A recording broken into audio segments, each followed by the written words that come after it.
Jai Gopi Jana Ballabha Giridvaradhari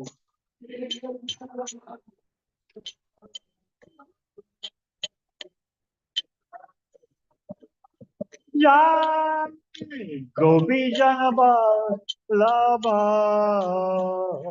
Giridvaradhari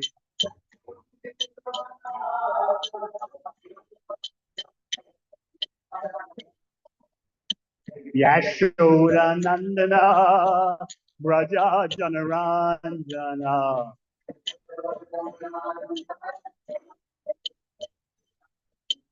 Yashoda Nandana Braja Janaranjana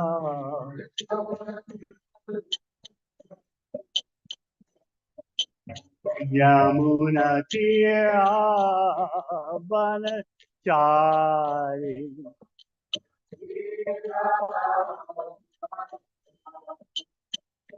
Jaya Ram Madhava Kunja Vihari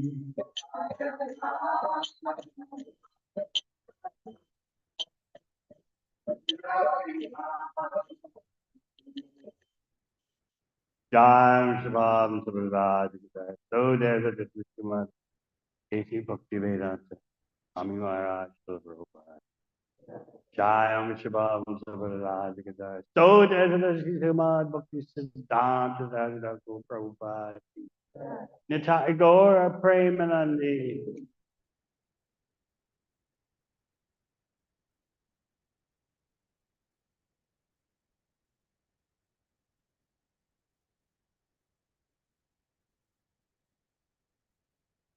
Om Namo Bhagavate Vasudevaya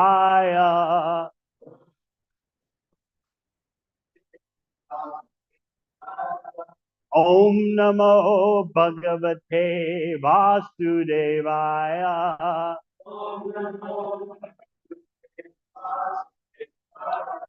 Om Namo Bhagavate Vasudevaya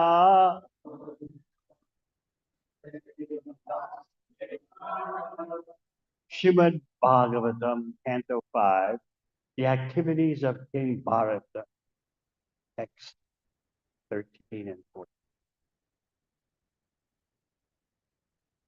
These are prose verses. Do the word for word. It's in this way. Chitta Bhagavat Vrata, having accepted the vow to serve the Supreme Personality of Godhead. Aineya Ajina Vasasa, with the dress of a deerskin. Anusavanya, 3 times in a day. Abhisheka, by a bath. Ardra, wet. Kapisha, tawny. Kutila Jata, of curling and matted hair. Kalapena, by masses. Cha, and Virochamana, being very beautifully decorated. Surya Cha, by the Vedic hymns worshiping the expansion of Narayan within the sun. Bhagavantam, unto the Supreme Personality of Godhead. Hiranmayam, the Lord whose bodily hue is just like gold. Purusham, the Supreme Personality of Godhead. Ujjahane, when rising. Surya Mandale, the sun globe. Abhyupashtitan, worshiping. Eta, this. Uha, certainly. Uvacha, he recited. Translation: Maharaj Bharata appeared very beautiful. He had a wealth of curly hair on his head, which was wet from bathing 3 times daily. He dressed in a deer skin. He worshipped Lord Narayana, whose body was composed of golden effulgence and who resided within the sun. Maharaj Bharata worshipped Lord Narayana by chanting the hymns given in the Rig Veda, and he recited the following verse: as the sun rises.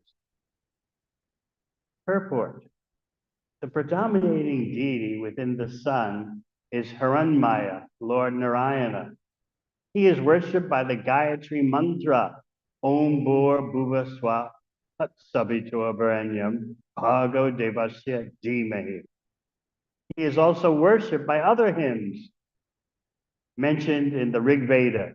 For instance, Jaya Sada Savitri Mandala Madhya Varti. When the sun, Lord Narayana, is situated and he has a golden, within the sun, Lord Narayana is situated and he has a golden hue.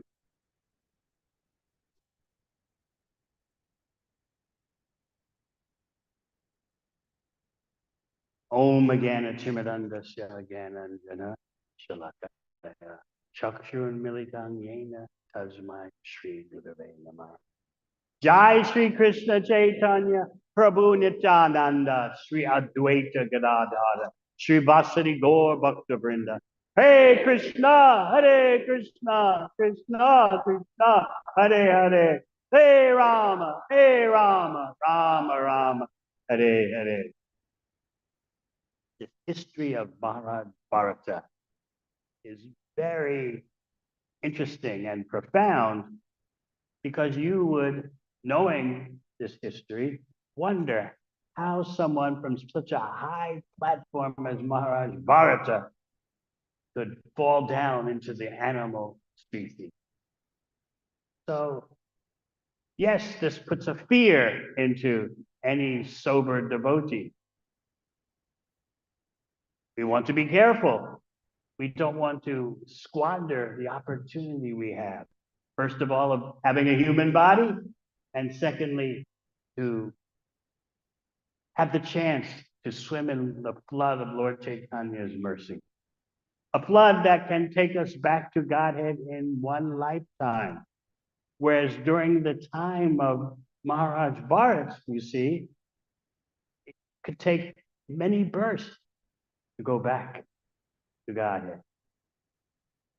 So what's happening here is that Maharaj Bharata has left his rulership of the whole world. As I often point out, it's hard for us to imagine how one person can rule the whole world and everyone is benefited.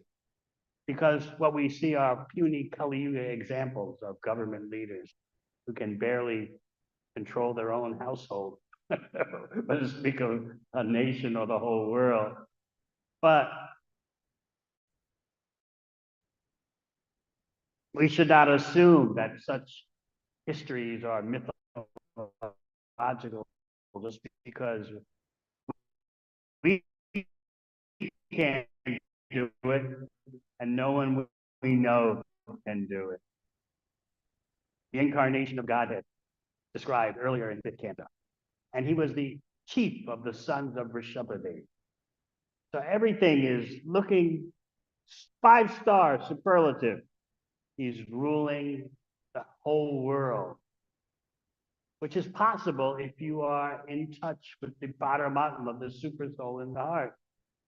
Otherwise, how can an ordinary human being understand how to benefit not only all the human beings on the planet, but all species of life? You have to be empowered. And that was the case with Maharaj Bharata. Therefore, the planet in the Vedas has the name Bharatvarsha because of the exemplary government of Maharaj Bharat. So he has left home, left his rulership. Suddenly he leaves. He leaves his family. He leaves his wife. He leaves his throne. And now you hear about him being in the forest. You would think, how could he do that? He's got it all good going for him. Why walk away from that? But that is the Vedic system. Panchastorvam Vanam Vrje. After you've done your dash in household life, according to the classic Vedic system, after you've done your dash, generally 25 years of family life, then by the time you're 50, half your lifespan, whether 50 or in other yugas much longer, then you and the wife retire to the forest. Or the man goes alone. In those times, these ancient Vedic times, the government would maintain forests for vanaprasthas to go live in once they retire from their family life. But as I often point out, try to do that today. Try to go into the Waitekeries or something and retire there, or at Albert Park or something. People would think you're mad. There are no facilities. So Maharaj Bharat, you're hearing about, he's in the forest, he's performing austerities, concluding his life. And you hear details like his hair is wet from bathing 3 times daily in the rivers, in the streams. He's dressed in a deer skin. And what is he doing? He's worshiping Lord Narayan, Surya Narayana. You see, the sun planet, like all planets, as described in the Shastra, is ruled by a personality. Just because we don't see such personalities and are not qualified to see them or meet them, doesn't mean they're not there. So every planet is controlled by a jiva, a living entity, part and parcel of the Supreme Personality of Godhead.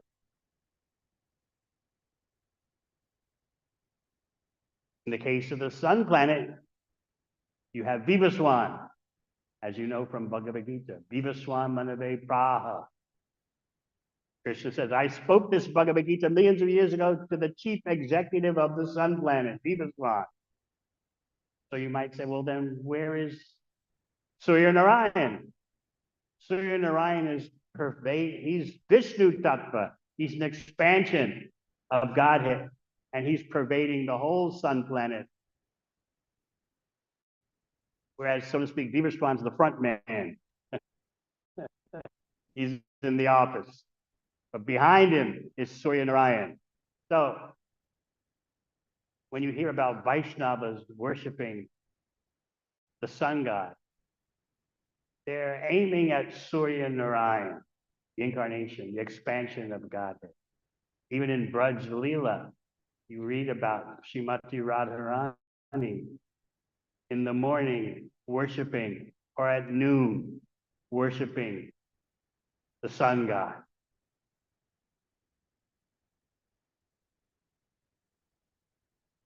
Of course, in the spiritual world, the sun and the moon are there, but they're not material sun and moon.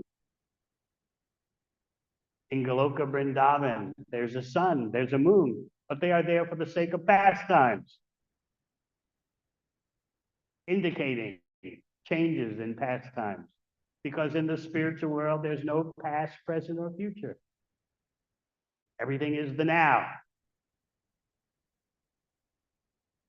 That's the real place, to be there now. To be in the now, you have to go back to Godhead. So Maharaj Bharat is worshiping Surya Narayan, chanting hymns given in the Rig Veda. So everything looks good. He was the competent ruler of the whole world. He's retired to the forest according to the classic Vedic system. I remember one devotee, I believe it was our Rasayatra baby, who said to me, this Vedic system, you're supposed to retire from household life in your 50s, but that's just when you finally get along and things are going good. Then you're supposed to go to the forest and retire. What is this? After 30 years, 25 years of warfare, then there's peace, and then you're supposed to walk away from it all. Anyway, Maharaj Bharat had untold opulence, untold power, untold family bliss, untold qualification, but he walked away from it. In fact, the Shastra gives a very graphic example of how dramatic he was in exiting from his royal and family life. That he left it just as someone leaves the toilet after passing stool, just get out of here. Famous verse from the Shastra. Don't think twice about it, just do your business, go. So he's in the forest, as we said. Everything is looking great. He's going to wind up his life successfully. And then what happened? As he's doing his meditation by the river, he sees a deer pursued by a lion or a tiger or something. And the deer jumps across the stream and is so frightened that the deer, pregnant, gives birth. The deer dies out of fright. And then the child deer, born, falls into the stream. And so Bharat Maharaj goes and rescues the deer, the little newborn deer. And you know the history. He starts taking care of the little deer and becoming so attached, pouring his heart and soul into caring for the little deer. Perhaps you've seen persons who have pets and they pour their heart and soul into their little dog, their little cat. It's happening now even in India. And so it's like part of the family. The dog or the cat is part of the family. Sometimes the dog or cat sleeps in the bed with the pet owner. So Maharaj Bharat, of course, knows much better, but he's overwhelmed by mundane compassion. Why is the compassion mundane? Because how could he benefit a little deer spiritually? Not only did he act in such a sentimental way, trying to befriend the deer, make the deer his companion, but he started to let his spiritual practices slide in the name of caring for the deer. Yes, I know I'm letting my spiritual practices slide, but this little deer needs me. You may wonder, how could this happen? Because he was on the platform of Baba, preliminary love of Krishna, the stage before praying. If he falls down, what's the hope for us? So he got totally absorbed in caring for the little deer, thinking about it night and day. Where's the little deer? How is my little deer? Fondling it, caring for it, carrying it. He let his spiritual practices go and justified it because I have to care for the deer. The deer is my everything. Again, it's mundane compassion because what could he actually do spiritually for a little deer? Compassion in terms of spiritual upliftment can be shown for human beings. But what was his program in just fondling and caring for the deer? After he had left his beautiful wife, his sons, kingdom of the whole world. Now, this deer has become the focus of Maharaj Bharat's uncontrolled desires. Somehow or other, there was an uncontrolled desire in him that came all out upon the little deer. And so, as you know, Bharat Maharaj got so absorbed in thinking and caring for the deer that at the time of death, he was thinking of the deer as he gave up his body. Where is the little deer? So, according to the laws of nature, yam yam vapi smaram bhavam chajante kalevaram. Whatever your mind is absorbed in at the time of death, Krishna says, that will bring you to the suitable next body. So he got the body of a deer. But he had, even though in the body of a deer, he had the benediction of being able to remember his mistake, which you normally can't do that in an animal body.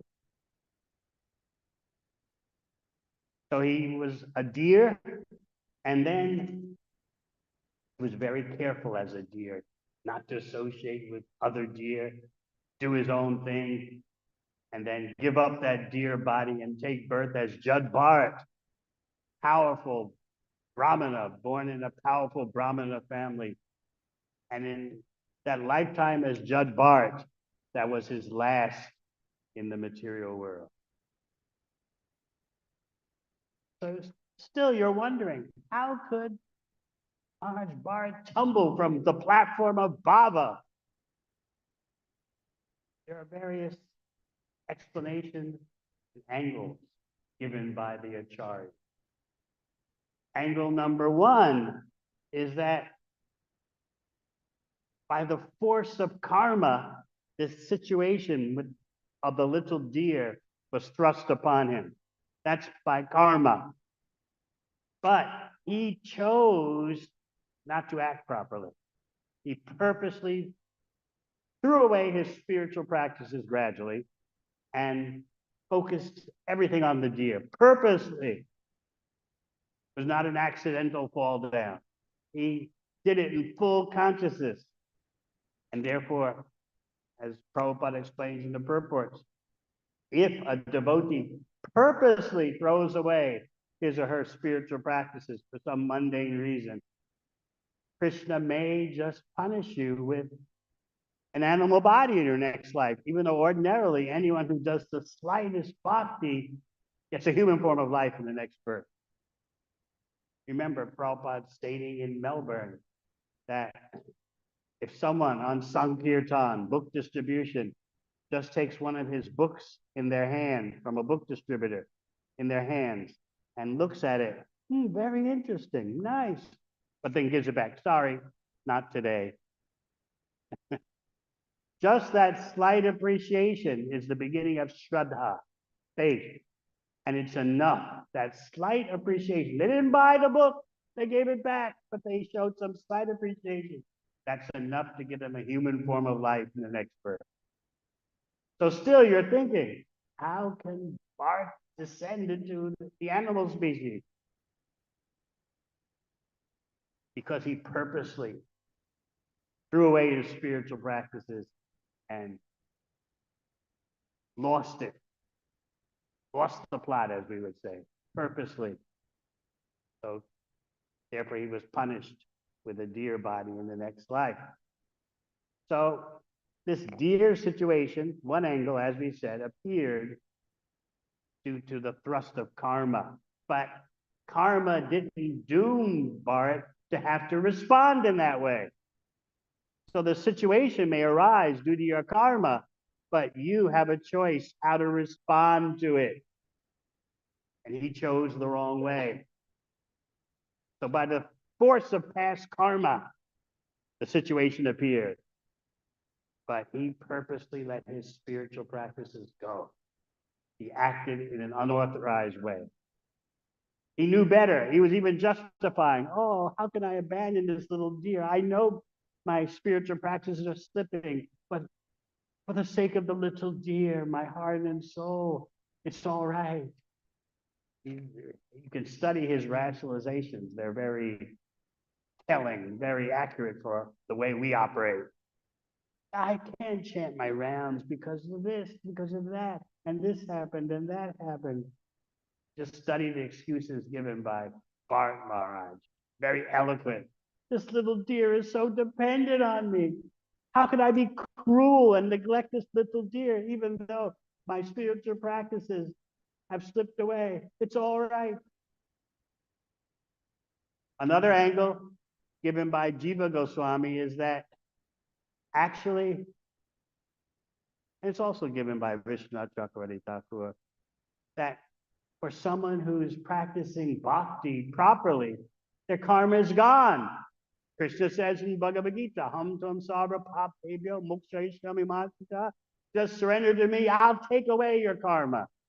So for someone properly established in bhakti, their karma is vanished, or only the slight impacts of it are left.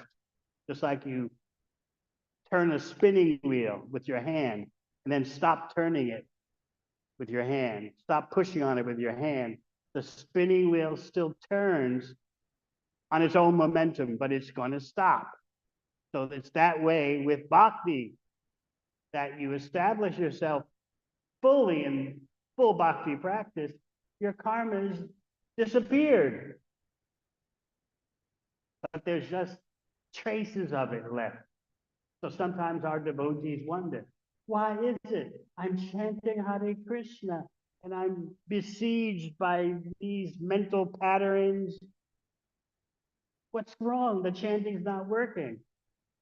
Those mental patterns are just remnants of karma. Just like the spinning wheel will turn on its own momentum before it fully stops, but it's no more karma is being supplied, so to speak, to the spinning wheel, but it's just going on past momentum, which will end.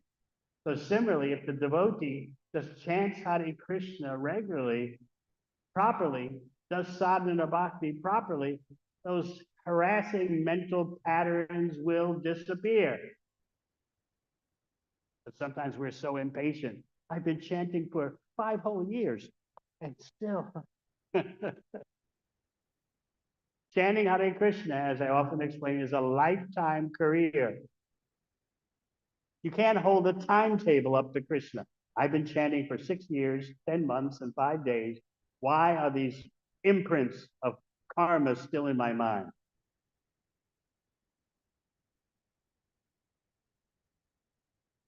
Just like people say about ordinary romantic affairs. You can't hurry love. There's no timetable to it. It just happens of its own accord. Well, then why can't you apply that mundane understanding to the effects of karma for a practicing devotee? Krishna has his own timetable. So Bharat Maharaj purposely, in the face of a karmic situation, threw away his spiritual practices. Now, Jiva Goswami, as you're pointing out, has a slightly different angle, because this is a multifaceted situation, as you'll hear more of if we have. Jiva Goswami says that the imprints of karma for a practicing devotee are not strong enough to cause his downfall. What happened with Bharat Maharaj, Jiva Goswami says, he made an offense in his previous life. Ooh, bad enough dealing with what we do in this life. Now you're telling me Bharat Maharaj made an offense in his previous life, and for that reason, he's overpowered by a karmic situation. But then we look in Brihad Bhagavatamrita, and we see the plot thickens. Things get more complex. Sanatana Goswami explains that persons like Bharat Maharaj, they're fully absorbed in love of Krishna. Yet out of compassion, persons like him are showing what not to do. You would say, well, shouldn't an exemplar in bhakti, shouldn't a great devotee in bhakti always show how to do things the right way? But Bharat Maharaj and persons like him are so compassionate, they'll say, we'll demonstrate the wrong way, even though their heart is not like that. For the sake of conditioned souls, we'll show you what not to do. Learn from what we did. Don't do this. That's also part of the Vaishnava's compassion, believe it or not. So you would think, as I said, a great Vaishnava always shows the right path. Of course, if you're acting in the position of guru and acharya, you have to show the right path. But there are these extraordinary cases, and Bharat Maharaj was one. Remember, he's the son of Rishabdev, the incarnation of Godhead. So he's demonstrating what not to do. Another reason given by Sanatana Goswami, put your thinking caps on for this, is that persons like Bharat Maharaj are protecting the confidentiality of bhakti. They don't want you to see, if you're not qualified, what's really going on in terms of his internal ecstasy. So Bharat Maharaj takes birth as a deer.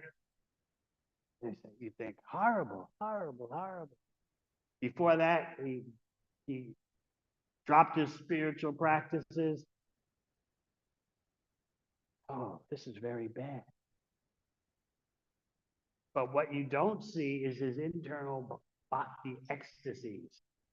So he's throwing materialists off the trail, so to speak. Like criminals, when they want to evade the police dogs, they throw something on the trail that the dogs get bewildered by, because the dogs operate by smell.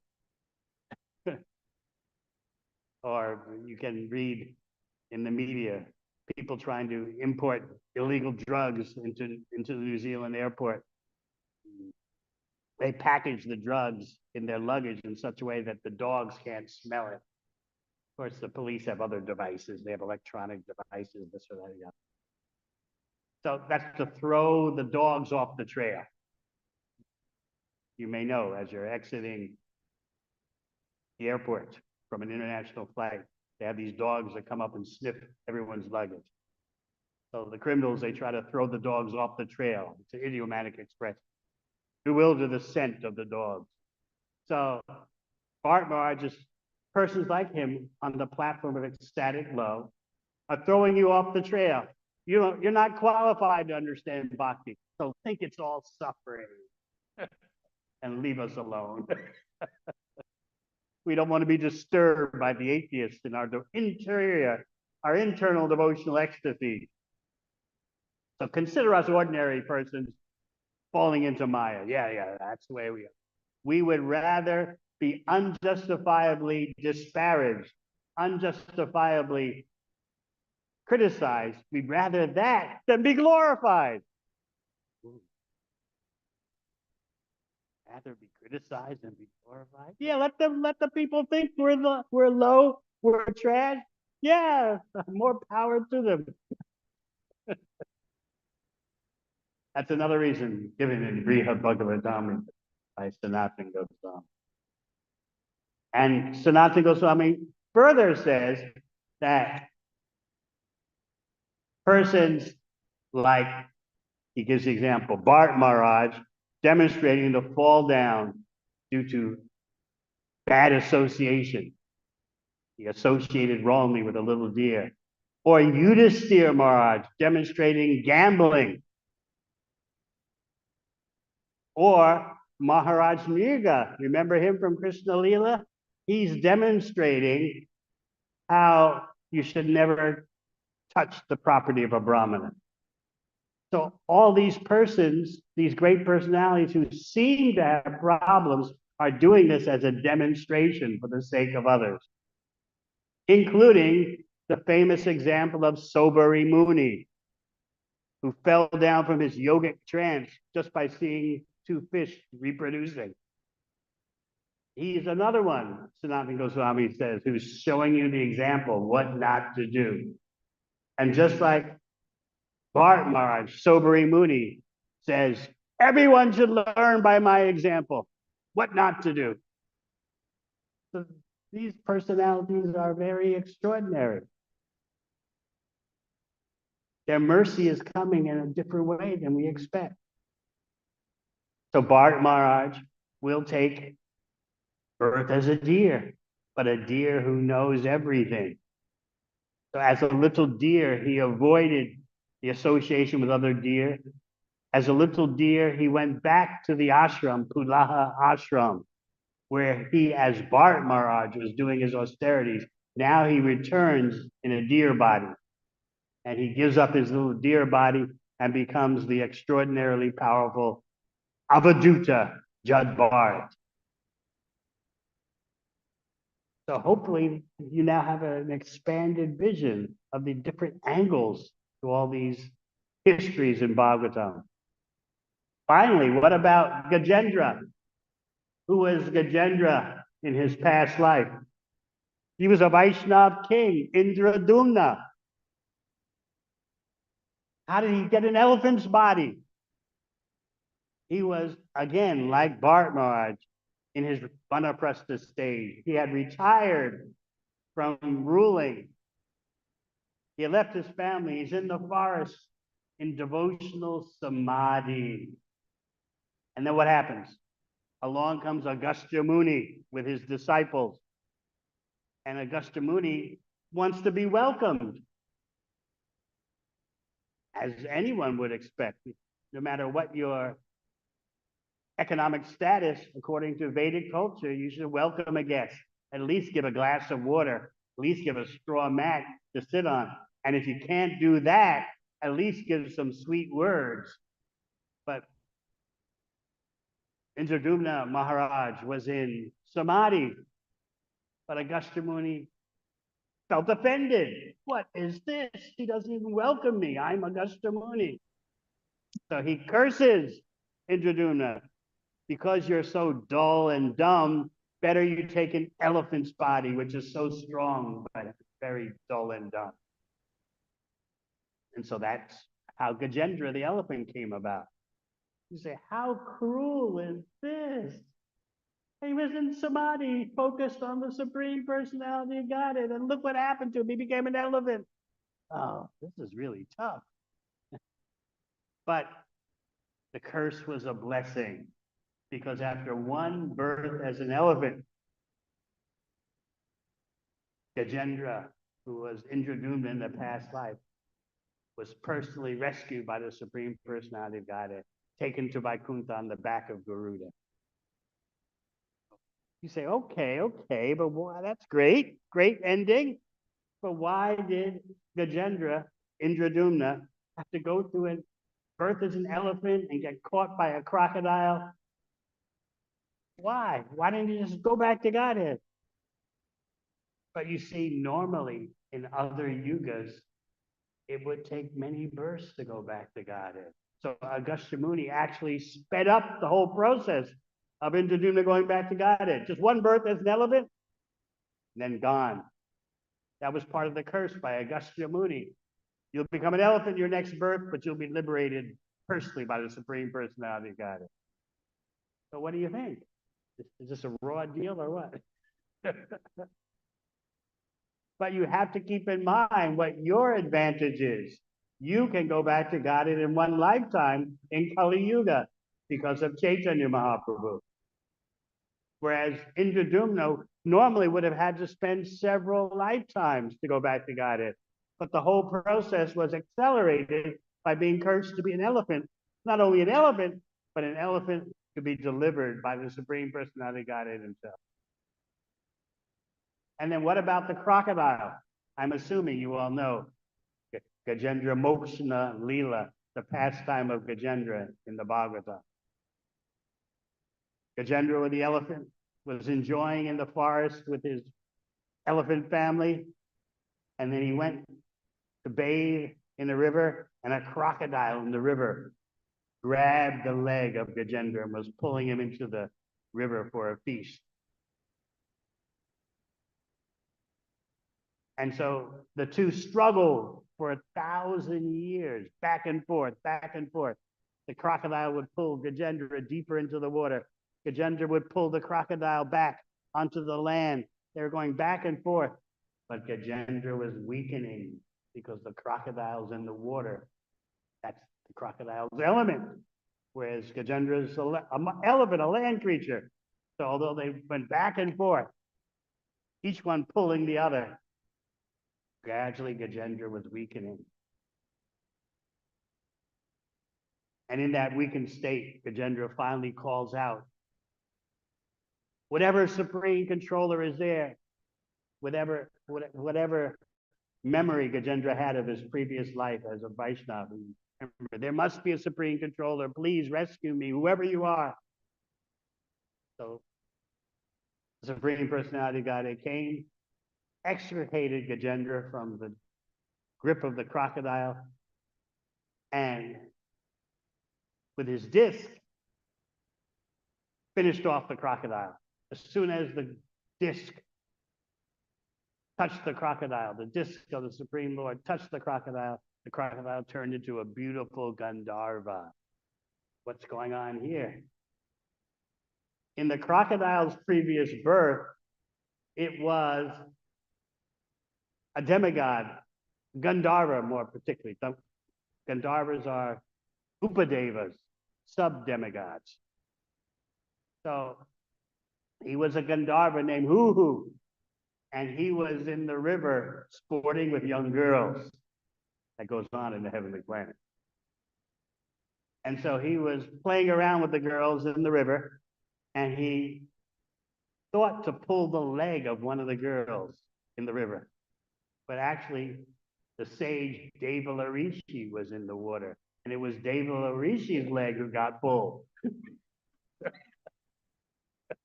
Uh-oh. Sounds like another curse coming. Yes, so Devamrita cursed him. You'll be a crocodile in your next life. And so Huhu became a crocodile in the next birth. Crocodiles like to pull on legs. But you say, what a raw deal. He was enjoying in the heavenly planets. He accidentally grabbed the leg of the sage. He thought he was going to pull the leg of the girls, normal business. What's going on here? So when the disc of the Supreme Lord terminated the crocodile, he transformed back into a Gandharva, beautiful Gandharva form. So how was this? Who benefited? He was a Gandharva in the heavenly planets. They're very musical, expert in music and dance.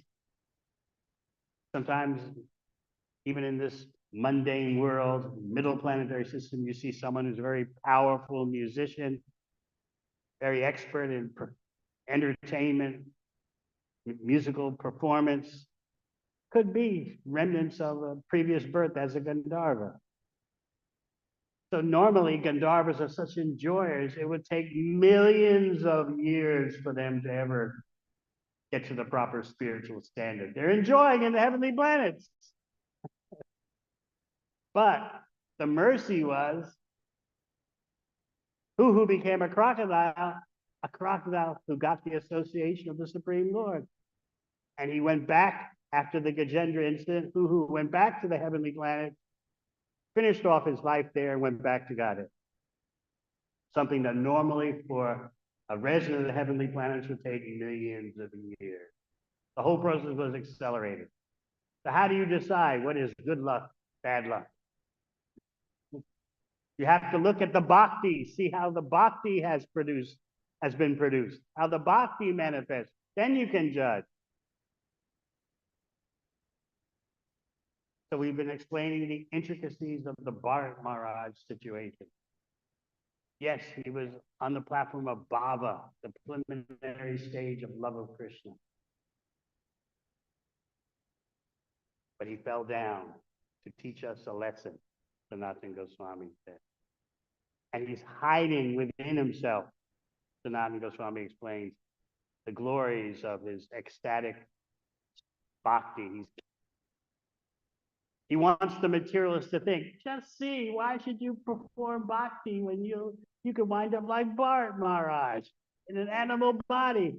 Give up now. Just like when in Moshula Leela, when Krishna's appearance in this world comes to an end, his visible appearance in this world, and he's sitting under a tree with his in asana position with his heel up on his thigh, and a hunter sees the redness of the heel and mistakes the heel for a deer and fires an arrow into the heel, and then supposedly Krishna is finished by an arrow shot into the heel. So that gives the atheist a chance to say, just see, as we always said, an ordinary person. Of course, who dies from an arrow shot in the heel of the foot? But by that Moshla Leela, it gives the chance for non-devotees to verify their conclusions. Krishna died by being shot by a hunter. Meanwhile, what is Krishna doing? He can pull the curtains closed on his Nara Leela on this planet and go to the next universe. So many things are happening at once. You never know unless you have the deep vision given by the acharyas. You get bewildered. So yes, Bharat Maharaj is extraordinary personality, and he's teaching by his example what not to do. Any questions? Yes.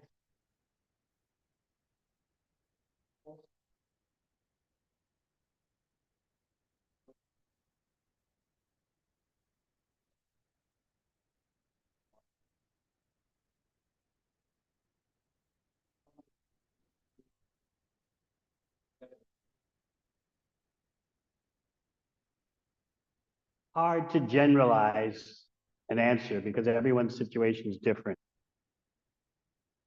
Everyone has to know how much they can handle. If you're always thinking, and Srila Prabhupada explains this point in the history of Bharat Maharaj, if you're always thinking this material situation or this material resource is Krishna's property, meant to be used for Krishna's pleasure, if you're always thinking like that, you won't be victimized. Okay? You always have to think, this is Krishna's property. This is Krishna's energy. This material situation is meant to be used for Krishna's pleasure.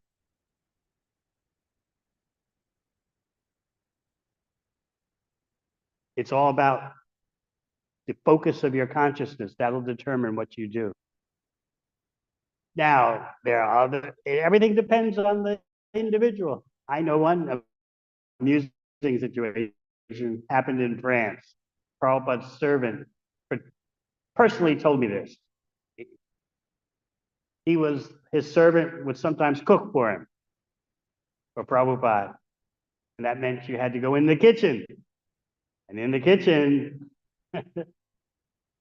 it's variegated experience, meaning there are men there and there are lots of ladies. And so the servant of Prabhupada was a very charismatic young brahmachari. And this was France, Paris. So he had to go into the kitchen, loaded with nice French ladies, French single ladies. And here he is, Prabhupada's servant, charismatic, very expert. So he was feeling the pressure, the heat. He told me, oh, these French girls with the French eyes and the ooh la la.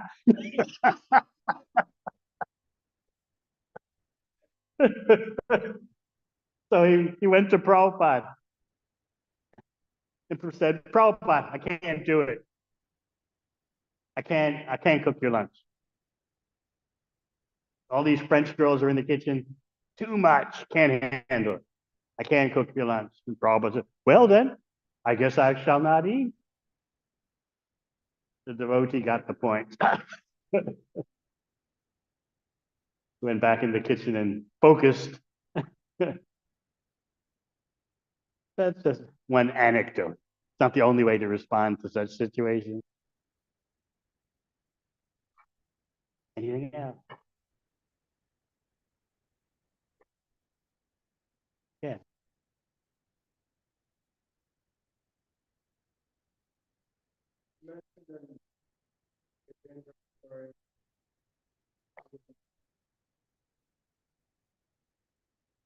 Speak louder.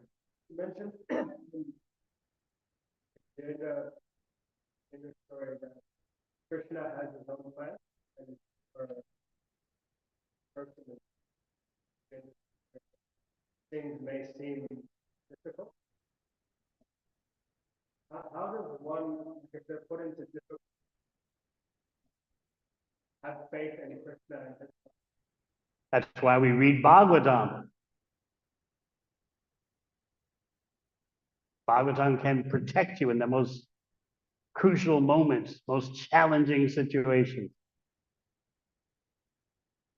That's why we say every day, read Srimad Bhagavatam. Nityam Bhagavata Sevaya. Not that you should just wait around for a crisis to happen and then, okay, where's the Bhagavatam? You should fortify yourself every day. The daily vaccination of Bhagavatam. This vax we're not anti about.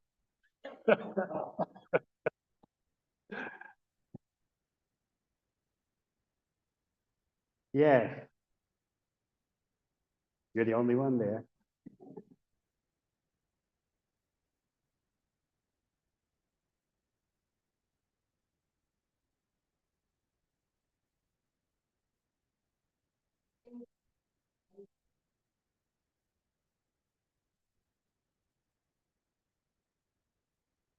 But that's back to Godhead also. If you're always thinking how I can best serve Krishna according to Krishna's desire, that consciousness is back to Godhead. You understand? So the two are not contradictory. Let me serve Krishna for Krishna's pleasure. That attitude is back to Godhead. That's what all the gopis are thinking, especially those who are maidservants of Srimati Radharani. They're always thinking, how can we serve better? How can we serve Srimati Radharani better? These are life and soul. They're even more focused on Radharani than Krishna. And there are some gopis that are equally focused on Krishna and Radha. But they're all thinking about the pleasure of the beloved. That's back to Godhead.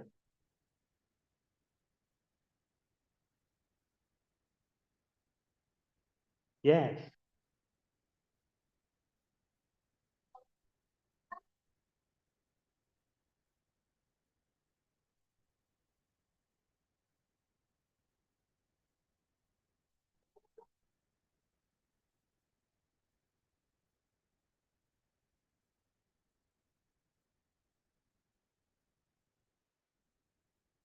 Yes.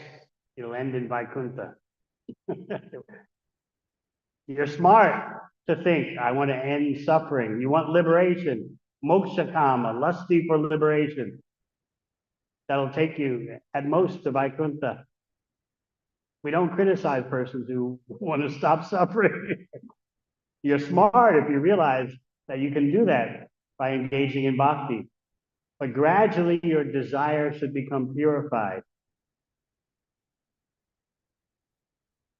Then you can understand the mentality of someone like a Bharat Maharaj, who says, let me seem to suffer just to demonstrate what not to do for the conditioned soul. They're playing their part for Krishna's pleasure. Yudhishthira gambling. Let me show what not to do, why we don't gamble. So he lost his wife in the gambling match.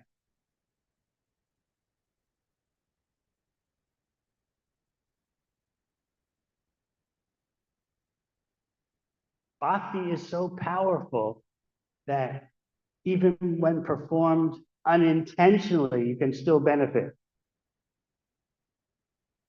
These prime bhakti activities are called Srup Siddha by Jiva Goswami. Anything that's directly for Krishna's pleasure, as described in Nectar Devotion. Even just circumambulating the deity. You walk around the temple. This is a prime bhakti activity.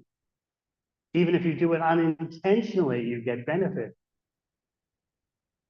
So Jiva Goswami describes that an incident, there was a bird caught in the mouth, a hawk caught in the mouth of a dog. And while the bird is struggling in the mouth of the dog is circumambulating the temple outside. The bird dies.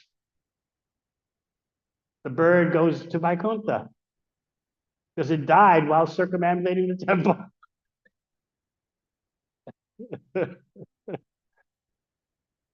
bird had no intention, but still the fact is it was circumambulating the temple at the moment of death. So Jiva Goswami gives that example to show how powerful bhakti activities are, even when performed unintentionally. Now you may say, well, what happens? What happened to us? How can we have such problems and difficulties and mental impediments, emotional traumas, this, that, the other? Imprints from past karma. Why? If bhakti is so easy, look what happened to the bird. What about me? Now let me ask you, do you remember, for most of you, what it was like when you first came to the association of devotees? Every devotee looked so angelic. Every devotee looked so far beyond you. And then what happened as time went by? What happened? More than become familiar, what else?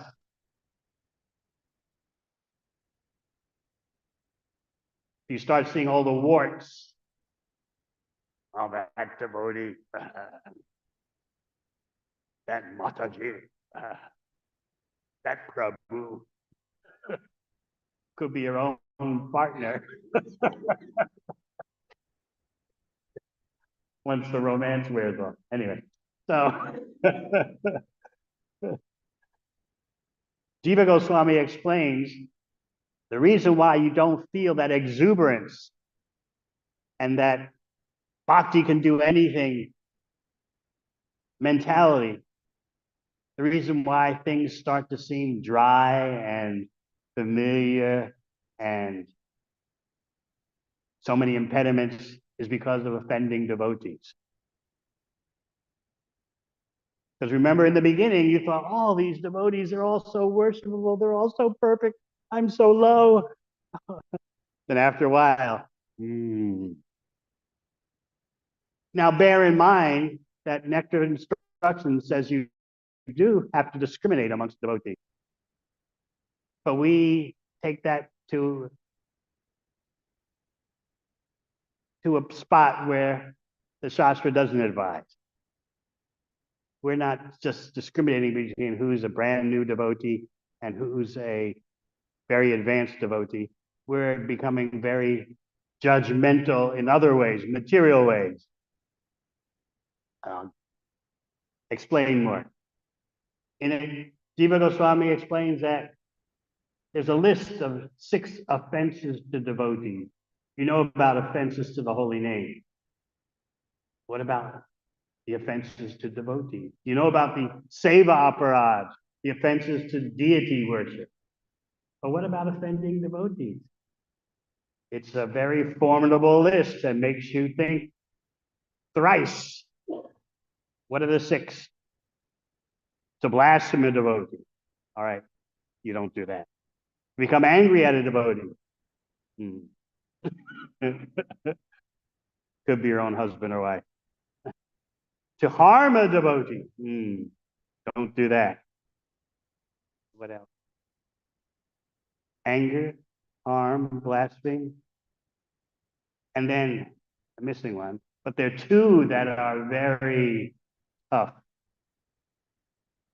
Just think about it. Ooh, I could be guilty of that. Not offering a devotee a proper welcome. And then not showing happiness upon meeting a devotee. Again, could be your own husband or wife. I see you every day. But what are you going to do today to annoy me? Think about it. To apply these 6 offenses in terms of avoiding them, that is going to take some work. Give every devotee a proper welcome. That means when they come to your abode, and to show happiness on meeting any devotee, that's going to take some work, especially that Prabhu, that Maharaj. No way I'm going to show my happiness meeting that one. It's a tough one. But Jiva Goswami says, this is why you don't feel that initial exuberance anymore. Oh, bhakti, devotees.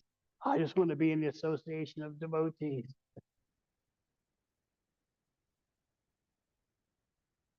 Our Mukunda Mukha reminds me of that. This always upbeat, enthusiastic, this community of devotees. I'm thinking, okay, how long is this going to last before he starts getting critical? No, he won't do that. But I see that with envy. Just look, he's always upbeat, seeing the bright side of everything. Oh, there's this. He was coming to the loft in Wellington. He stays at the Bhakti Lounge. And she was coming to the loft in Auckland, but she's staying in the Bhakti Lounge in Wellington. One devotee from China, Maggie. Oh, every time I see her, oh, I'm so thankful. Oh, it's so wonderful. I don't know, just nonstop. I'm just so envious. Oh, in China, we don't have these opportunities. I'm so grateful. I look upon such devotees with envy. What happened? When we first became devotees, every step was a dance, every word was a song. Devotees, prasad, kirtan. Then what happened? We went through some ordeals, some misunderstandings, mistreatments. That's it. Out for those. Watch your back. And yes, this is not to deny any mistakes devotees have made. This is not to deny mistreatments. But just like Bart Maharaj, you may be confronting a karmic situation generated by your own karma, but how are you going to respond? That you have a perfect choice to make. So just think about this example Jiva Goswami gives of the bird achieving perfection in its last moments of life as the dog caught the bird in its mouth and the dog is circumambulating the temple. And then the bird dies and goes back to Vaikuntha. Even though the bird had no such intention, it did the right thing happen to him at the right moment. So that's the power of bhakti. Even you don't have the intention, still you get the credit. So then you would say, why am I struggling? Why am I not feeling the bliss that I did when I first encountered devotees. It's because of offenses. And then we're shocked to hear those list of offenses from the Skanda Purana, as quoted by Jiva Goswami. We're shocked because ordinarily we think, I don't offend devotees. I haven't cursed any devotees. I haven't punched any devotees. That's what we think is offense. But then we look at the list and we say, yeah, I've been angry at devotees. Yeah. Not giving sufficient welcome. Sure, I'm not giving a welcome to that guy. Not being happy upon encountering a Vaishnava. No. I'm happy to encounter some of them, but not all of them. This list takes work. It takes a conscientious effort. So this is why Jiva Goswami says we don't feel that exuberance that we felt when we first joined the Association of Devotees.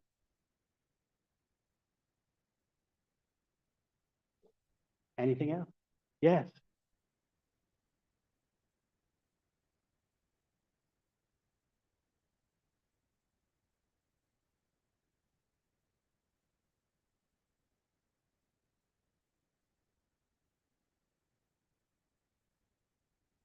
Desire, an object of uncontrolled desire appeared by the force of his karma.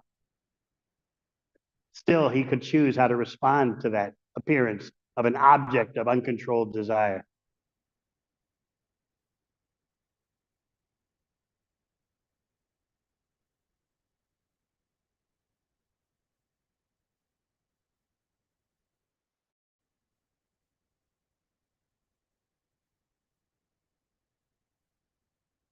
No, you have a choice. Just grab your japa beads. Who's stopping you from grabbing your japa beads? Just finding a quiet spot and just Hare Krishna, Hare Krishna. Who's stopping you?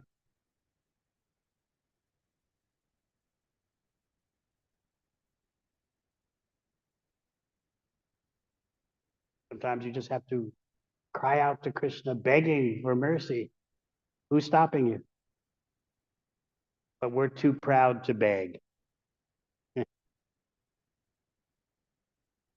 Just think, have you ever begged for something in your life? I haven't begged for anything in my life, and I'm not about to start now. But those situations require you to call out to Krishna, to beg for his mercy. Because Daiviyesha Gunamaya Mamaya, yeah. This material energy, Krishna says, is practically impossible to overcome unless Mamaya Prabhadyante, Maya Metam Tarantute. Unless you do it my way, unless you call out to me, surrender to me. You won't win. So when situations arise that Maya is pressing you to the wall, the propaganda that the material energy will put in your consciousness is, it's not going to work. Chanting is not going to work. Reading the Bhagavatam is not going to work. You're finished. This is just too good for you to resist.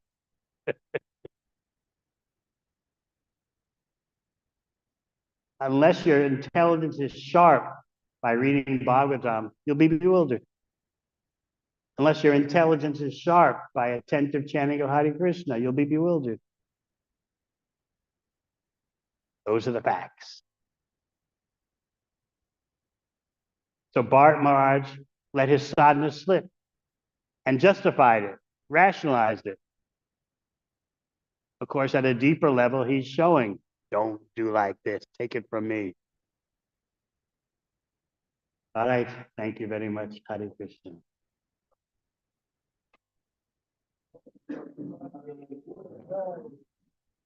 Hare Krishna.